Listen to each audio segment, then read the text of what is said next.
Kraig Facts is responding to the people who say he never disagrees or challenges Corey Holcomb when they feel he is saying something wrong or out of pocket. It's no secret that over the past year, Kraig has gotten the label of a yes man to Corey whenever there is a beef Corey is addressing or he is making a point that seems contradicting or hypocritical. Some folks have even expressed that they feel Kraig makes statements that often apply to Corey, with some thinking he's throwing subs right in Corey's face, while others think he's just oblivious to some of the things he's saying being a direct correlation to something Corey has done or a personality trait he possesses. Kraig has addressed these yes men comments before on 5150, saying how ridiculous it sounds given his character, and he has also said in the past on his own show that he would never step on Corey's toes while being a guest on the 5150 show because that is not his platform.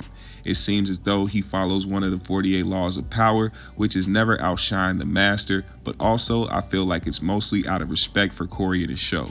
He also addressed people waiting on the beef between him and Corey to pop off soon due to Corey's fallouts in the past, which he says will never happen. So if you are someone waiting on the blow up between Corey Holcomb and Kraig Facts, you can dead that convo immediately.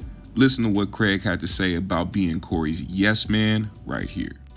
Yeah, so I'm at the cigar lounge, and here's the thing. The one thing about working with the legend Corey Holcomb, right, is that people have opinions of him.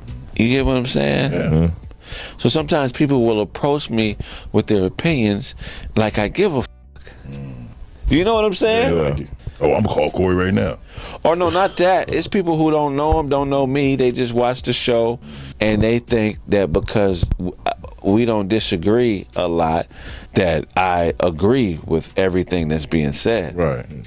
And the thing that I try to tell people is, it's not my show. It ain't about whether I agree or disagree. That's not what the show is about. As you get older, you have friends who say things you agree with, and sometimes they say things you don't agree with. And if you're a true adult with your own mind, so what? You don't have to be enemies or friends with somebody because they agree or disagree with you. Right. What they think in their brain is their thoughts. What they do in their life is their life. And what I do in my life is my life. Why do some people think that it's their responsibility to impose their moral compass on the next motherfucker? I don't know. They love it, though. Niggas are always doing this bullshit. They love it. They think your point of view is his point of view just because y'all around each other. We don't have the same outlooks on life, just like I don't have the same outlooks as you. What works for somebody may not work for you. You think it makes you more of a man or a woman that if when somebody says something you strongly agree or disagree? I don't have to have an opinion on something somebody says in order to contribute. A lot of times when we talk, it's not so a person can agree as an artist. It's so we can get clarity on what the hell we're trying to say. What's on Todd's mind as far as like what he wants to exercise on this show as a comedian, or what's on his mind, whether it be, okay, let me work on this today, or let me go at this today. We all come in here working on something different. This is not about being the king of the hill and stepping over somebody and saying, I'm the god of this conversation. No, it's about the conversation. The conversation is bigger than you. It's bigger than you. Yeah, but I mean, at the same time, if people know, like, it's not like I watched the show, and I think Corey has you on the show for the opposite of what people think.